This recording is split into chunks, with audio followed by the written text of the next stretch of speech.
You see it everywhere, from your Netflix recommendations to how your email magically filters out spam. Machine learning is already a huge part of your world. But what is it really? It gets thrown around like a buzzword, but it's not magic.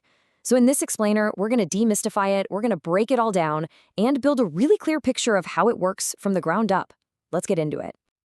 So here's the game plan. We're going to start with the core idea, how machines can actually learn from the past. Then, we'll hit the biggest challenge in the whole field, separating the real information from all the random noise. After that, we'll look at the really smart solution to that problem, explore the two main flavors of learning, and then wrap up with a quick look at the tools of the trade. All right, section 1. Let's jump right into the absolute heart of machine learning. When you strip everything else away, it's all about one simple but incredibly powerful idea. We can learn from what's already happened to make some pretty intelligent guesses about what's going to happen next. And it all boils down to this one question. Is it possible? Can we actually take raw data, numbers, pictures, text, whatever, and use it to build a real understanding of how something works? And the answer is a big, resounding yes. This right here is what machine learning is all about. It's not some kind of dark art, it's a process, a very systematic one. We give a computer a bunch of data, we tell it to go hunt for patterns, and then it summarizes what it found into what we call a model, which is just a fancy way of saying a mathematical description of a pattern. The key word here is automating that hunt for patterns. Now, for any of this to work, we have to make one giant assumption. We are betting that the world of tomorrow is going to operate by roughly the same rules as the world of today. The patterns we find in our past data have to be a pretty decent guide for the future. It doesn't mean the future is an exact copy, not at all, but it means the fundamental principles probably aren't going to change overnight. Okay, but if it were as simple as just find the pattern, well, this would be easy. The reason this is such a cool and frankly difficult field is because of the single biggest hurdle we have to overcome when we look at any set of data. And this simple little equation says it all. Every single data set you will ever encounter is a mix of these two things. You've got the good stuff, the valuable pattern, that's the information, and then you've got all the other random junk mixed in. That's the noise. So think of it like this. The information is the actual song playing on the radio, the melody, the rhythm, the thing you want to hear. The noise? That's all the random static and crackle you get between stations. The entire game of machine learning is to build a model that is an amazing radio tuner, one that can lock onto that signal and filter out all of that annoying static. So if that's the big challenge, how do we actually solve it? How do we build that perfect radio tuner? Well, first, let's look at the two big ways you can mess it up, and then we'll get to the really elegant solution. Okay, so these are the two main traps. On the left, you've got overfitting. This is like a student who doesn't actually learn the concepts for a test. Instead, they just memorize the exact answers to the practice questions. They'll ace the practice test for sure, but the second they see a new question on the real exam, they're lost.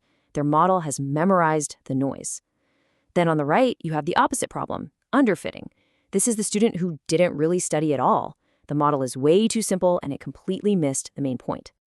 So the whole goal is to find that perfect sweet spot right in the middle. And the way we do it is with this train and test method. It is so clever and so powerful. Here's how it works. First, you take all the data you have and you split it. You use the biggest chunk, the training set, to teach your model. You let it study and learn the patterns. But, and this is the important part, you hold back a smaller piece, the testing set, and you don't let the model see it. That's the final exam. Once the model is built, you test it on that data it's never seen before to see how well it really learned. And that right there, that sums it all up. That's the dream. The model that gets the high score on that unseen testing data is the one you trust. Why? Because it proves it didn't just memorize, it actually learned the general rule. It captured the information and successfully ignored the noise. Okay, so we've got the fundamental process down. We know how to build and test a model. Now let's zoom out a bit and talk about the two main flavors or categories of machine learning that you'll see out in the wild. The difference between these two is really important, but it's actually pretty straightforward. On the left, we have supervised learning. Think of this like learning with a teacher or a supervisor. The data you give the model comes with a cheat sheet. It has all the inputs, and it also has the correct answers, or labels. On the right is unsupervised learning. This is like being thrown into a room with a bunch of stuff you've never seen, with no labels, and being told, figure it out, find some structure here. No teacher, no cheat sheet, just raw data. Supervised learning is used for all sorts of practical things. A classic example is image recognition. You can feed a model millions of images, where each one is labeled horse or not a horse. The model learns the patterns of what a horse looks like. Then, when you show it a brand new picture, it can make a prediction. Or think about a business problem.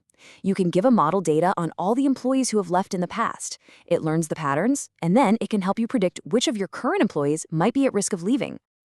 Now, with unsupervised learning, imagine you have tons of data about customers, but you don't have any predefined groups for them. You can just feed all this data to the machine and ask it to find structure. It might come back and say, hey, it looks like you've got 3 distinct types of customers here, and it will describe them to you. Maybe budget shoppers, brand loyalists, and weekend browsers. It discovers these groups all on its own. It's pure pattern discovery. Okay, last but not least, let's pull back the curtain just a little bit more and take a quick look at the actual toolkit, the specific algorithms that people use to get all this stuff done. So let's just do a quick lightning round here. In the supervised world, if you're predicting a number on a continuous scale, like the price of a house or someone's salary, that's called regression. If you're predicting a distinct category, like spam or not spam, or will this customer default, yes or no, that's called classification. Now, over in the unsupervised world, we've already talked about clustering. That's about finding those natural groups. Dimensionality reduction sounds complicated, but it's just a way of taking super complex data and simplifying it without losing the important bits. And finally, association role learning. That's the magic behind customers who bought this also bought that. It's all about finding those if X, then Y relationships in the data. So we've gone on quite a journey. We started with the basic idea of learning from the past. We tackled the huge challenge of signal versus noise, and we've peeked inside the toolkit. We now have this incredible ability to automate discovery and prediction. And that really leaves us with the most important question of all. With this incredibly powerful tool at our fingertips, what are the most important, the most interesting, and the most beneficial problems that we should ask it to solve next? Thanks for joining this explainer.